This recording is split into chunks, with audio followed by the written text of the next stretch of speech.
What is up, everybody? So big day today. I'm gonna drop the entire front subframe. Why? Because I didn't box it in the first place.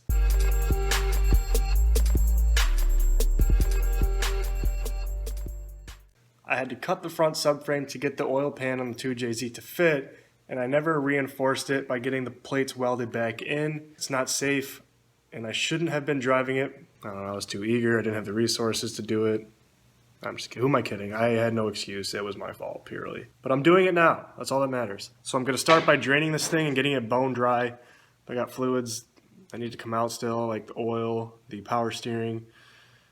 Maybe? No, I don't need fuel. But let's get started.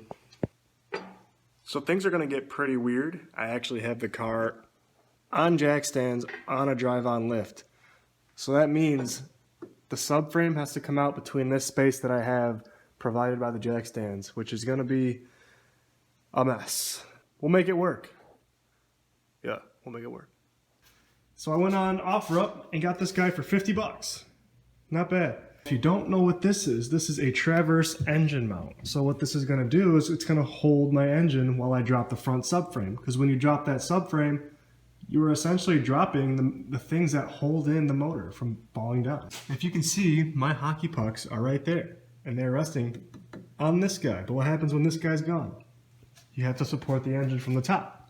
I am missing the rubber pieces on this side, so I am on a mission to go find a hockey puck from downstairs and see if I can make some little mount, or else this will just chew up my fender walls, or my fender top, whatever you want to call it. Where are you, Mr. Hockey Puck? There we go.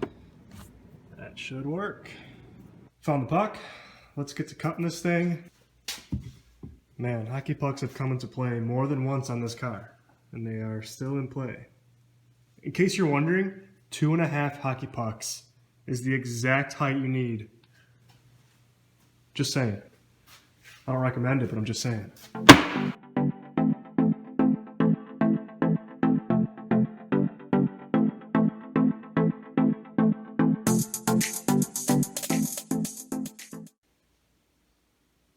I've seen better cuts, but should do the job.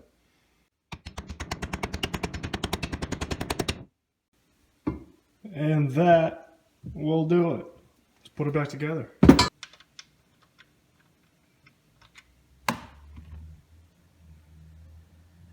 Nice. Nice. So the fluid is drained. I have the traverse engine lift mount stand holding up the engine. I have two 750-pound ratchet straps. That'll do it.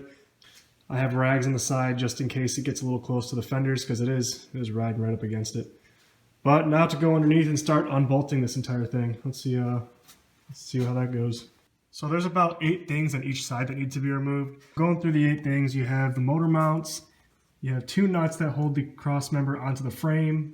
You have the lower control arm links, you have a bolt here, 2 nuts here, and then you have the upright mounts for steering and the lower control arm. But for the power steering itself, you have the 2 main hoses, and then you have the column. You have to undo the column from the rack. So that is everything, and I'll go through each of them as I take it apart and give you the sizes and stuff. So starting with the tie rod ends, these are a 19mm nut. And just pull out the cotter pins and start taking those off. So I'll go ahead and do that first. Got them down. This one took forever. All the hammering I had to do to get it to come down. Now I'm going to do the motor mounts, which those are different for me because I used a long nut or a long bolt and nut combination. Next I'm going to go for the control arm links. I'm going to try and get this one off and maybe these 2 nuts and see how much play I get here. Because if I get enough play, I can probably wiggle it out. And I want to disconnect it from the upright, which will be a lot easier. So let's go ahead and try that. This nut bolt combo is both a 17.